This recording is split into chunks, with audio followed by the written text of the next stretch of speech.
এক দরবেশ তিনি স্বপ্নে দেখেছিলেন যে তাকে বাঘে তাড়াচ্ছে। বাঘের তাড়া খাইয়া তিনি গিয়ে উঠলেন এক গাছের উপরে ওঠার পর একটি ডাল ধরে ঝুলে পড়েছে। তাকিয়ে দেখে যে বাঘ এসে গাছের গোড়ায় দাঁড়িয়েছে, আর ওই ডালের নিচে বিরাট কুয়ার মধ্যে বড় এক অজগর হা করে আছে। হঠাৎ করে টের পেল যে ডালের গোড়া কিসে যেন কাটতেছে। তাকায় দেখে একটা সাদা ইঁদুর আর একটা কালা ইঁদুর ডালটা কেটে দিচ্ছে। এই স্বপ্ন দেখে তার ঘুম ভেঙে গেল। তিনি ঘুমের থেকে জেগে আল্লাহর এক অলির কাছে গিয়ে জিজ্ঞেস করলেন, হুজুর আমি তো এরকম একটা স্বপ্ন দেখলাম, এই স্বপ্নটা কি? অলিউল্লাহ বললেন, দেখো এই স্বপ্নটা আসলে স্বপ্ন না, এটা বাস্তব। আর এটা তোমার একার না, এটা সারা দুনিয়ার মানুষের। বলে কিরকম? কয় তোমার পিছনে যে বাঘে তাড়াচ্ছিল ওই বাঘটা বাঘ নাও, বাঘ হলো হজরতে মালাকুল মউত আজরাইল।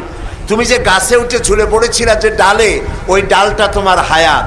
আর যে নিচে অজগর হা করে আছে এইটা হলো তোমার কবর। আর যে সাদা ইঁদুর আর কালো ইঁদুর ডাল কাটতেছিল এটা হলো দিন আর রাত। দিন আর রাত প্রতি মুহূর্তে তোমার হায়াতের রশি কেটে দিতেছে। এরপরে লোকটি মাথায় ঠান্ডা ঠান্ডা অনুভব করলো, তাকে দেখলো যে উপরে মৌচাক ছিল, তার থেকে মধু পড়তেছে। মধু চাটতে চাটতে ঘুম হয়ে গেল।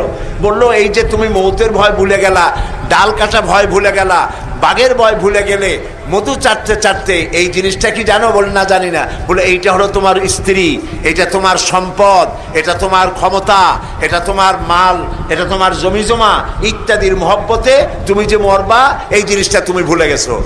এই যে স্বপ্নটা সে লোক দেখলো, সেই লোকের স্বপ্ন আমাদের জীবন এক কিনা? বলে একই। আমাদের পেছনে আজরাইল ঘুরতেছে আর আমরা মালের পিছনে দৌড়াচ্ছি।